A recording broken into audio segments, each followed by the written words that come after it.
आज यानी 1 मार्च 2026 की उस शांत सुबह को युद्ध के सायरन ने चीर दिया। आपको बता दें, जब इजराइल और अमेरिका की संयुक्त सेनाओं ने ईरान के खिलाफ द ऑपरेशन शील्ड ऑफ जुड़ा का बिगुल फूंक दिया।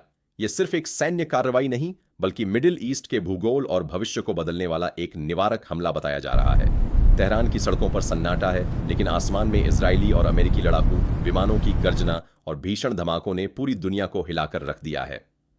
अयातुल्ला खामेनेई के आवास के पास हुए धमाकों के बाद उन्हें तुरंत अज्ञात स्थान पर भेज दिया गया है और पूरा ईरान अब ब्लैकआउट की स्थिति में है। ईरान पर हुए अटैक की लपटों में अब पूरा मिडिल ईस्ट जल रहा है। इजराइल और अमेरिका के ऑपरेशन रोरिंग लायन के जवाब में ईरान ने वो कदम उठा लिया है जिसका डर पूरी दुनिया को था।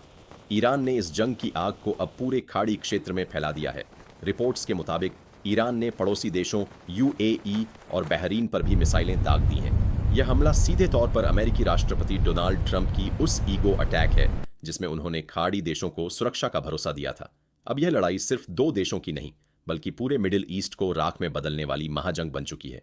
UAE, Bahrain, Kuwait, Qatar, Oman, Saudi Arab, Jordan, Iraq में अमेरिका के बड़े सैन्य ठिकाने हैं। ईरान ने पहले ही कह दिया था कि अगर उसकी जमीन पर हमला हुआ तो वह उन देशों को भी नहीं छोड़ेगा जिन्होंने अमेरिका को अपने यहां जगह दी है। दुबई और मनामा, बहरीन के बाहरी इलाकों में धमाकों की आवाजें सुनी गई हैं। हालांकि इन देशों के पैट्रियट जैसे एयर डिफेंस सिस्टम ने कई मिसाइलों को हवा में ही मार गिराया है, लेकिन इस हमले ने निवेशकों और पर्यटकों के बीच दहशत पैदा कर दी है। रॉयटर्स के मुताबिक ईरान ने साफ कहा है कि इस युद्ध की कोई सीमा नहीं होगी और जवाब लंबा चलेगा। राष्ट्रपति ट्रंप ने दावा किया था कि उनकी धाक से ईरान डरा हुआ है, लेकिन इस जवाबी हमले ने दिखा दिया है कि ईरान आर पार की लड़ाई के मूड में है। ईरान के चाबहार शहर पर हुए हमलों के बाद अब वहां की स्थिति बहुत गंभीर है। इजराइल के प्रधानमंत्री बेंजामिन नेतन्याहू ने साफ कह दिया है कि वो ईरान में तख्ता पलट करके ही मानेंगे। ट्रंप ने भी चेतावनी देते हुए कहा है कि सरेंडर करो नहीं तो मरो। इजराइल के रक्षा मंत्री इजराइल काट्ज ने इस कार्रवाई को अस्तित्व की रक्षा करार दिया है।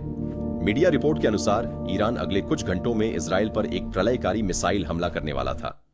दुश्मन को संभलने का मौका दिए बिना अमेरिका और इजराइल ने ईरान के परमाणु केंद्रों और मिसाइल ठिकानों को अपना निशाना बनाया है।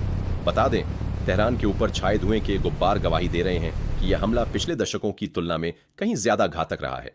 वैश्विक बाजार में तेल का खेल, युद्ध की इस चिंगारी ने ग्लोबल इकोनॉमी पर भी बड़ा असर डाल रही है। शनिवार को ही क्रूड ऑयल की कीमतें रॉकेट की तरह $73 प्रति बैरल के पार चली गईं। विशेषज्ञों का डर है कि अगर ईरान ने दुनिया की जीवन रेखा माने जाने वाले होर्मुज जल मरुमध्य को बंद किया तो पेट्रोल डीजल की कीमतें दुनिया भर में आम आदमी की पहुंच से बाहर हो जाएंगी। निवेशक सहमे हुए हैं और सुरक्षित ठिकाने की तलाश में गोल्ड रिकॉर्ड ऊंचाई की ओर भाग रहा है। अमेरिका और इजराइल ने ईरान पर बड़ा हमला किया है। अमेरिका ने हवाई और समुद्र दोनों मार्गों से ईरान पर हमले किए हैं। अमेरिका इजराइल ने राष्ट्रपति भवन, खुफिया एजेंसी और सैनिक स्थल समेत 30 ठिकानों पर हमला किया गया है। ट्रंप ने साफ तौर पर कहा गया है कि हम किसी भी कीमत पर ईरान को परमाणु शक्ति नहीं बनने देंगे। इस बीच ईरान ने भी इजराइल पर अटैक किया है। यह अटैक धीरे धीरे भीषण जंग में तब्दील हो रहा है, जो भारत समेत पूरी दुनिया के लिए टेंशन पैदा कर सकती है। खासकर कच्चे तेल के आयात के संबंध में महत्वपूर्ण चुनौतियां पैदा हो सकती हैं। ईरान के सर्वोच्च नेता अयातुल्ला अली खामेनेई की मौत को लेकर अमेरिकी राष्ट्रपति डोनाल्ड ट्रंप के दावे पर ईरानी मीडिया ने मुहर लगा दी है। इस खबर के बाद पश्चिम एशिया में हालात विस्फोटक हो गए हैं। इजराइल अमेरिका के हमलों के बाद ईरान ने मिसाइल और ड्रोन से जवाब दिया है, जबकि संयुक्त राष्ट्र ने तत्काल तनाव कम करने की अपील की है।